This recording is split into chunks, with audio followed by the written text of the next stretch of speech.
Zone Coverage Football Machine Minute, in talking about if Kirk Cousins can get a win New England Sunday after toppling Aaron Rodgers and beating Tom Brady on his own field. Is that the defining couple weeks for Kirk Cousins in his career? I think it'll be the signature win. Yes. The signature win that everybody's looking for, right? That signature win.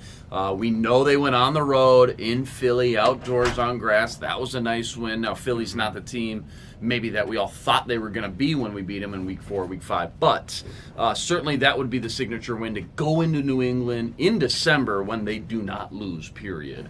But New England doesn't look like the New England of old, though, either right now. They certainly look a little vulnerable in some certain situations. And don't count out, too, this Viking team and Mike Zimmer love to be the underdog, don't they? They love that underdog role. Right. They're going into a place where I think the Patriots are 32-4 in December under Brady. And they win about 5 out of 6 in the last 2 decades when they're at home. So it's a rare event when they lose. They haven't lost a December home game since like 2015. This would be a rare win. But remember, Kirk Cousins is the guy that went into Seattle last year with a pretty mediocre Redskins team, and they beat the Seahawks. So obviously that'll come up again next week when the Vikings are going to play the Seahawks. In Seattle. But going into a really tough environment, I'd say Kirk Cousins, with the exception of the Bears game, he's played pretty well on the road this year.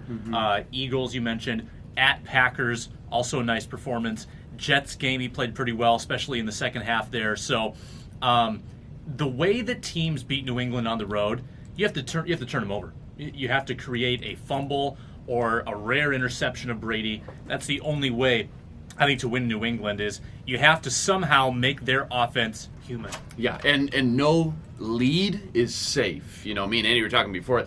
Even if you're up 13 with 5 minutes to go, when you're playing in Gillette against Brady and Belichick, it's just never over. So I think the big key is getting back to the way, and I've said this on Twitter this week, getting back to the way that they were playing last year with Case Keenum. I know they got a much better quarterback, and it's easy to say, well, let's just start throwing the ball with these 2 great receivers. But when you went 13-3, they were running the ball 30, 35 times a game. Now it's a healthy Dalvin Cook.